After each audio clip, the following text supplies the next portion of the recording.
The atmosphere in the congressional hearing room was electric, thick with tension. Supreme Court Justice Amy Coney Barrett sat upright, calm on the surface, but her furrowed brow gave away a rare frustration. Her crisp, black judicial robe seemed to clash starkly with the emotion now simmering across from her. On the other side, Representative Jasmine Crockett leaned in, her fingers wrapped around the microphone, eyes locked on Barrett. She had just finished delivering a rapid-fire round of questions, bold, direct, and unflinching, challenging recent decisions made by the highest court.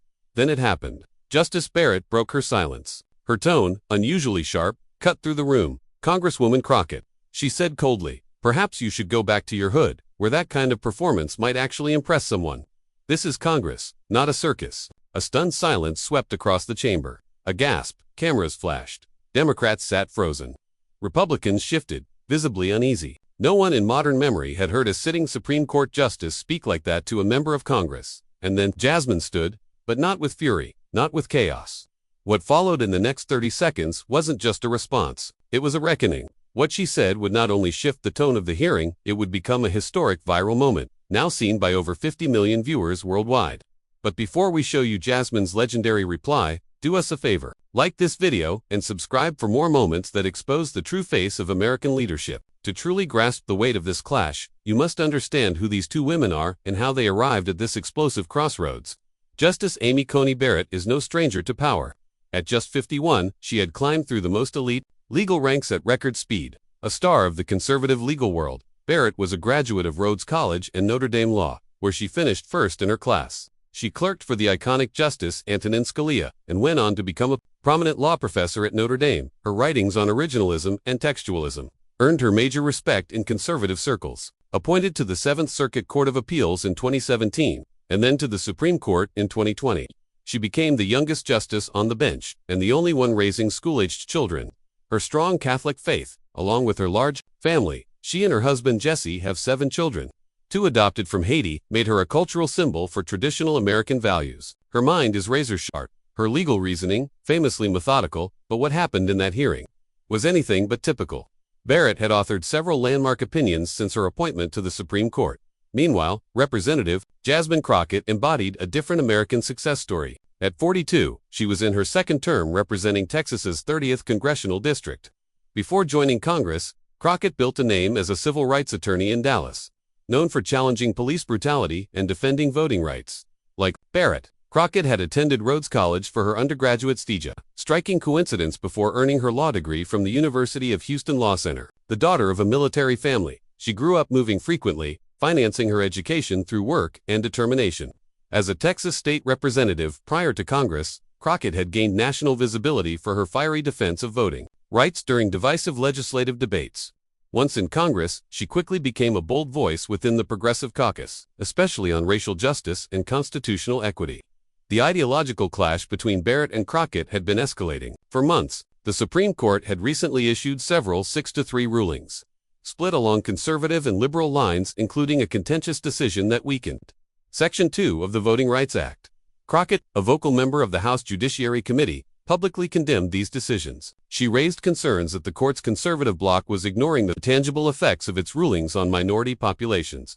Justice Barrett, in turn, had grown uneasy over what she considered politically charged attacks on the court's credibility. In multiple speeches, she defended the principle of judicial independence and warned that personal criticisms of justices rather than reasoned debate about legal interpretations threaten the court's integrity within the constitutional framework. This rising tension set the stage for confrontation when Barrett agreed to appear before the House Judiciary Committee to discuss the court's annual budget request. What was expected to be a routine session quickly became anything but, as Crockett steered her questioning toward the court's voting rights decision, a case in which Barrett had sided with the majority. Led by Chief Justice John Roberts, the hearing room was packed. Journalists lined the rear, cameras recording committee members, sat elevated on the dais, with Barrett positioned below at the witness table, accompanied by the court's administrative officer. The committee chairman opened the floor. The chair now recognizes the gentlewoman from Texas, Ms. Crockett, for 5 minutes of questioning. Adjusting her microphone, Representative Crockett leaned in. Her bright yellow blazer blazed vividly among a sea of muted suits. "Thank you, Mr. Chairman," she began, her Texas accent clear but controlled. "Justice Barrett, thank you for appearing before us today." Justice Barrett gave a polite nod, her hands folded precisely on the table. Crockett continued, I'd like to discuss the court's recent ruling in Johnson v. Pennsylvania Election Commission. In that case, the court effectively limited the role of federal courts when it comes to intervening in state voting laws, particularly those that disproportionately affect minority voters. Would you say that's a fair characterization? Justice Barrett leaned slightly toward her microphone. Congresswoman, as you know, I cannot comment on specific cases beyond what's already included in the written opinion. That decision speaks for itself. Crockett nodded, as if expecting that answer. I understand, Justice Barrett. Then let me ask you this another way. During your confirmation hearing, you referred to the Voting Rights Act as a super statute and called it extremely important. Do you still believe that today? Yes, I do, Barrett answered. The Voting Rights Act was landmark legislation.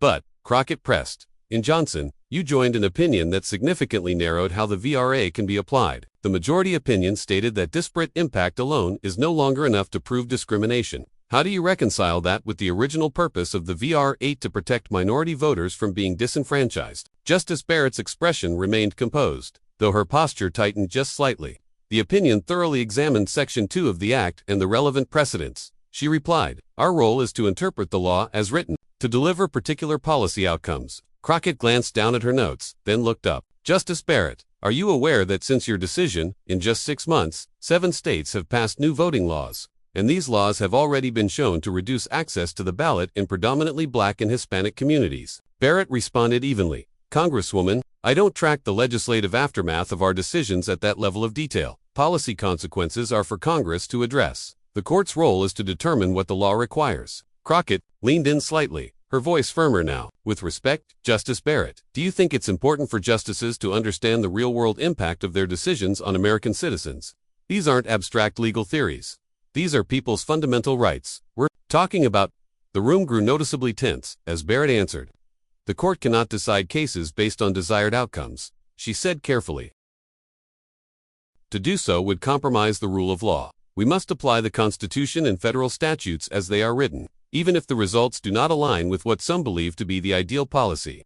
Justice Barrett, she began, her voice steady. Before your confirmation, you published an article implying that Section 2 of the Voting Rights Act might be constitutionally questionable. Yet during your confirmation hearing, you refused to acknowledge holding that view. Why should Americans, especially those from minority communities like mine, believe you're approaching these cases with an open and unbiased mind? Across the room, several Republican committee members shifted in their seats.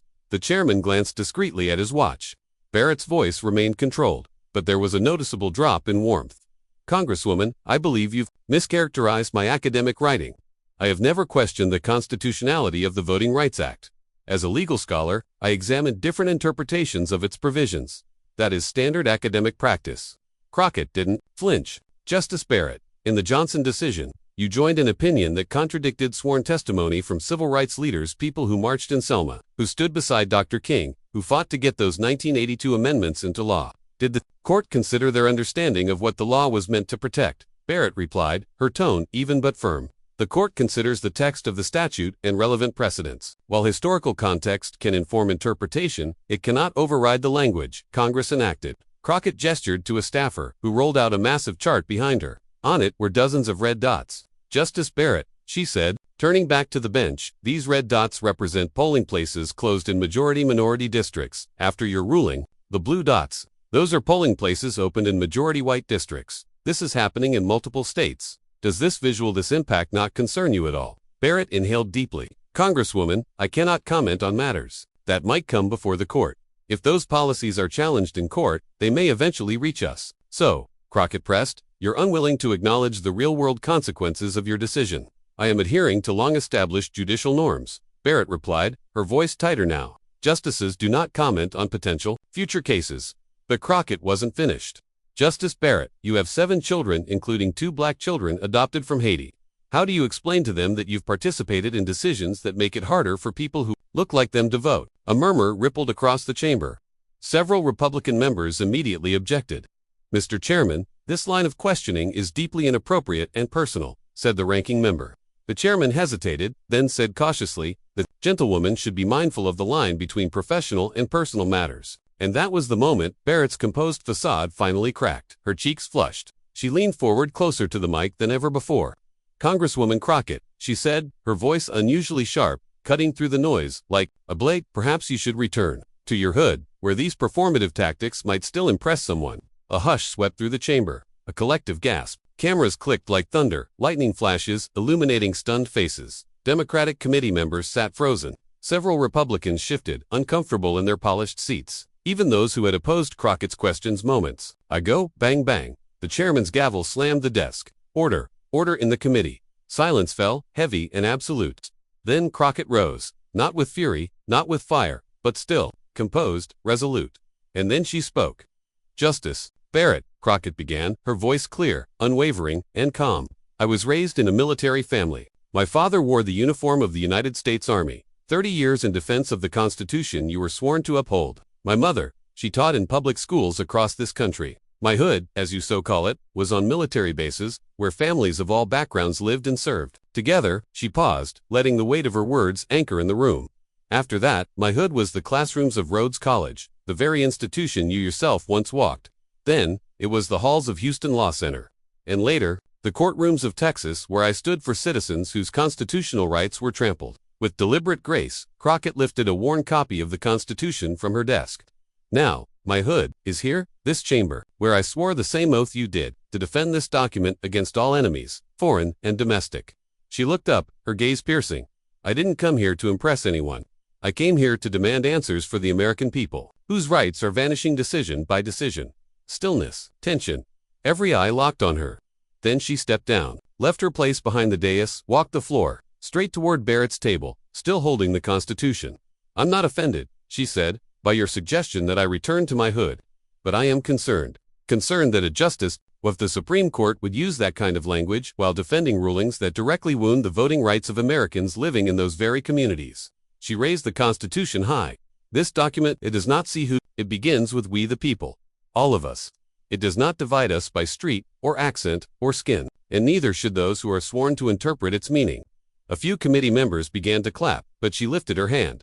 I'm not finished. The applause stopped. The silence deepened. Justice Barrett, Crockett said, I have a proposal. Since you mentioned my hood, I invite you to visit my district in Texas, walk the streets, speak with the people who stood in line for 5 hours just to vote because their polling places were shut down. Sit with the community leaders who register voters every day despite your court's new restrictions. Come see, with your own eyes, what your decisions do to real lives. Barrett's face changed. The armor of certainty cracked, replaced by something quieter. Surprise, regret, discomfort. No one could say this, Crockett said, is not about political theater. It's not a performance, it's a plea, that the highest court in our land should not be blind to the lived experience of the people whose fate it holds in its hands, because justice must be impartial, yes, but it must never be deaf to reality. And with that, Crockett returned to her seat. Her final words rippled through the silence like a drumbeat. My time has expired. Mr. Chairman, Crockett began, her voice steady, but I sincerely hope Justice Barrett will consider my invitation. She glanced toward the bench, locking eyes with the justice. The people of my district, my hood, would welcome the opportunity for their Supreme Court to finally see them, as the Americans they are. A pause. The chairman blinked, momentarily, speechless. Then he cleared his throat. The gentlewoman's time has expired, and then the room erupted. Applause burst from the gallery, not just from Democrats, but Republicans too. Even the reporters, typically stone-faced and neutral, exchanged glances, some nodding subtly, visibly moved. Justice Barrett sat frozen, still unblinking. Whatever composure she'd carefully held minutes earlier had been washed away by Crockett's final words. What began as a budget hearing had turned into something else, a moment of national reckoning, a flashpoint of truth, about visibility, about voice, about what justice really means. Within minutes, clips from the exchange exploded across social media. Hashtags ignited. Hashtag My Hood is America, trending nationwide. People from all walks of life, black, white, Latino, immigrant, working class, rural, and urban began posting their own stories about being unseen, about what representation meant to them. The moment had transcended politics. It struck something deeper. CNN ran the footage on loop. NBC, MSNBC, even Fox couldn't ignore it. CNN's chief legal analyst said, in my 30 years covering the Supreme Court, I have never witnessed an exchange that so powerfully revealed the cultural and experiential divides shaping our justice system. And so, what started as a routine hearing became a mirror held up to America, and America looked back. By evening, the clip had already been viewed over 10 million times. But what followed in the days ahead, that's what transformed this moment. from a viral sensation into a genuine turning point in American civic dialogue. Just 48 hours after the hearing, Justice Barrett did something unheard of, unprecedented. She released a public statement, a move so rare, so unexpected, it sent shockwaves through the legal world. An extraordinary step, legal analysts said, for a sitting Supreme Court justice. My comment to Representative Crockett was inappropriate and fell short of the dignity expected from the office I occupy, read Barrett's public statement. While I fundamentally disagreed with the nature of the questioning, my response failed to demonstrate the respect owed to a member of Congress and the community she represents. I sincerely apologize. The statement went on, surprising many seasoned court observers. After careful reflection, I have chosen to accept Representative Crockett's invitation to visit her district. Gaining a deeper understanding of the real-world context in which our decisions take effect can only enhance the court's ability to uphold constitutional principles for all Americans. The announcement made national headlines.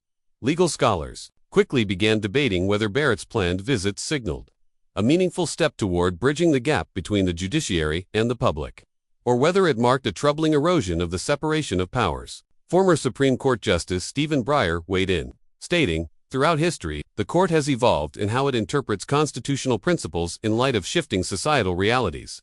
When done carefully, direct engagement can inform justices without endangering judicial independence." 3 weeks later, Justice Barrett traveled to Texas's 30th Congressional District. The visit, deliberately designed to avoid any political overtones, included meetings with community leaders, local judges, election officials, and everyday citizens. No cameras were allowed at these gatherings, but participants described them as substantive and deeply respectful. One local pastor told reporters afterward, "Justice Barrett listened more than she spoke. She asked thoughtful, sincere questions about how the recent changes in voting laws have affected our community. Whether this alters her legal outlook, I don't know, but it was clear she genuinely wanted to hear us." For Representative Crockett, the aftermath brought both public praise and increased scrutiny. She appeared on several national talk shows but consistently redirected attention away from the personal clash, instead focusing on systemic issues. "This isn't about me or Justice Barrett," she said during one televised interview.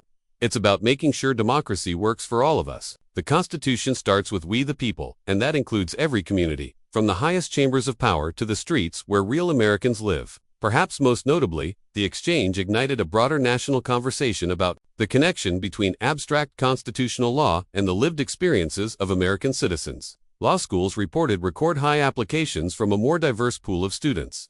Community forums on civil rights and constitutional protections sprang up across the country, many of them citing the Barrett-Crockett incident as a foundational case study. 6 months later, when the Supreme Court heard oral arguments in another voting rights case, court watchers noted a subtle change in Barrett's approach. Her questions, they observed, were more grounded in how the legal standards would play out practically, not just in theory.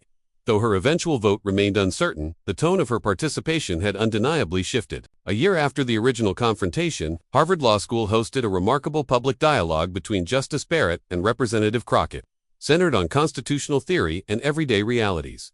The auditorium was packed. Two women, once on opposing ends of a viral clash, now sat side by side, engaging in a profound conversation about how the judiciary and the legislature might better serve the rights guaranteed by the Constitution. "My legal training taught me to rely on textual interpretation and original meaning," Barrett admitted during the discussion.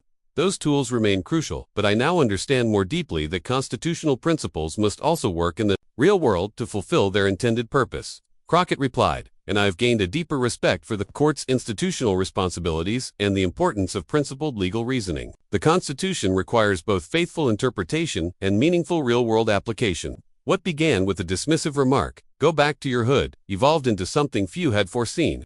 A model for how Americans with deep ideological divides can come together to wrestle with hard truths about justice and democracy. As one constitutional scholar wrote in The Atlantic, when Justice Barrett insulted Representative Crockett, she unintentionally revealed a much deeper divide in American civic life, not just between legal schools of thought, but between whose lived experiences are truly valued in our constitutional system.